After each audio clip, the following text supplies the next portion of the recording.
बिस्मिल्लाहिर्रहमानिर्रहीम। Welcome to course addicts, आपका teacher आपका दोस्त तसव्वुर हुसैन। अच्छा जी, आज जो हम बात करेंगे वो कंडीशनल फॉर्मेटिंग में टॉप बॉटम रूल्स में है अबाउट एवरेज।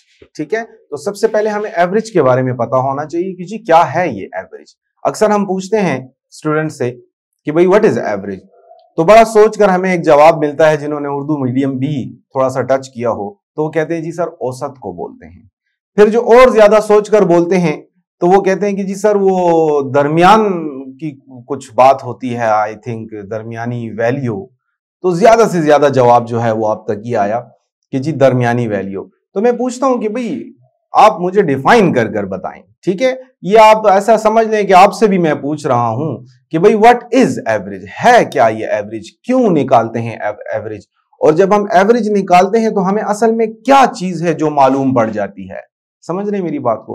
तो एवरेज नाम है मैथमेटिक्स में एक कॉन्सेप्ट का, तो उस कॉन्सेप्ट को सबसे पहले हमने समझना है कि क्या होता है ये एवरेज। तो याद रखिएगा, बस औकात ऐसा भी हो जाता है कि हमें स्टूडेंट्स कहते हैं कि जी सर ये टोटल जो है ना वो डिवाइडेड बाय नंबर कर देते हैं हम। तो हम कहते हैं हाँ भाई बात तो सही है, टोटल जो है उसको डिवाइडेड बाय नंबर कर देना, यानी सम जो है ना उस नंबर का वो उसको काउंट के पॉइंट ऑफ व्यू से उसको आप डिवाइड कर देते हैं।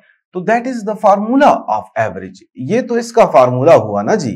तो वो बात भी अपनी जगह पर ठीक हो गई, लेकिन अब पता ना चला कि भाई एवरेज है क्या चीज। ठीक है, तो आज के लेसन में हम सबसे पहले ये जानेंगे कि जी जब हम एवरेज निकालते हैं तो दरअसल हमें क्या मालूम होता है। ठीक है जी, तो एग्जांपल देते हैं जी। मैं कहता हूं ये जो हमारे पास डेटा इस वक्त मौजूद है, for example these are salary. ठीक है, ये तनख्वाहें हैं और नाम भी लिख देते हैं जी। चलें, खान, अली, वकार, वकार अजीज, चलो जी, जमाल, असलम, वाजिद, काशिफ, और ये अनवर, तनवीर वगैरह वगैरह।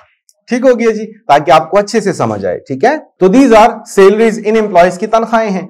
अब अगर एक बंदा हमसे आकर ये कहे कि जी आप मुझे इसका एवरेज निकाल दें, ठीक है जी, निकाल देते हैं। एवरेज निकालने के लिए आपके पास सीधा सीधा फंक्शन है और वो यहां पर आप देख लें एडिटिंग के अंदर मौजूद है। ओपन कीजिएगा इसको, ये है जनाब आपके पास एवरेज। उसके बाद आपने सिलेक्शन ली डेटा की और आपने इंटर कर दिया।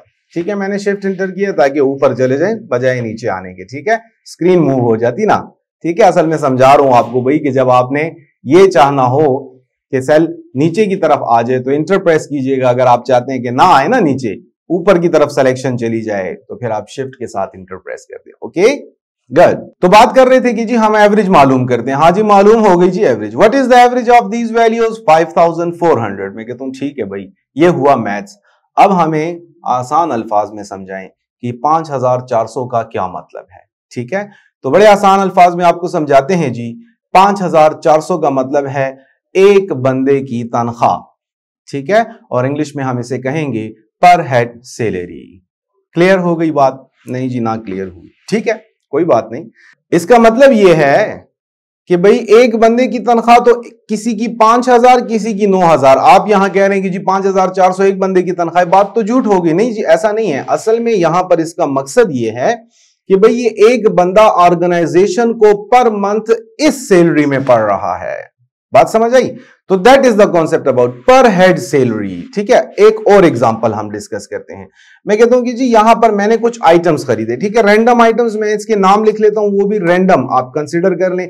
लाइक कीबोर्ड हो गया, माउस हो गया, प्रिंटर हो गया, स्कैनर हो गया, इस तरह से हम कैरेक्टर्स लिख लें। आप ऐसे भी समझ सकते हैं कि जी हमने कुछ डिफरेंट कंपनीज के पेन खरीदे हैं, पेंसिल्स खरीदी हैं, रबड़ खरीदे हैं, शार्पनर खरीदे। कोई भी एक आइटम आप डिसाइड कर लें अलग अलग कंपनीज के, तो जाहिर बात है अलग अलग कीमतें होंगी। तो अब अगर फॉर एग्जांपल हमारे पास जो इसकी प्राइस है वो कुछ इस तरह से आती है कि भाई कोई चीज 5 रुपए की, 3 रुपए की, 7 रुपए की, 9 रुपए की, इस तरह से रैंडम जो है हमारे पास इसकी कीमतें आ गई। अब आप कहते हैं कि जी हमने जो टोटल पेमेंट अदा की, कुछ भी हमने एंट्री जस्ट कर दी ताकि आपको बात जरा अच्छे से समझ आए। मैं कहता हूं जी ये डिफरेंट कंपनीज है, फॉर एग्जांपल पेन खरीदे हैं, पियानो का है और डॉलर का है और वगैरह वगैरह। तो इस तरह से मैं कहता हूं जी ये मैंने इसकी प्राइसेस लिख दी।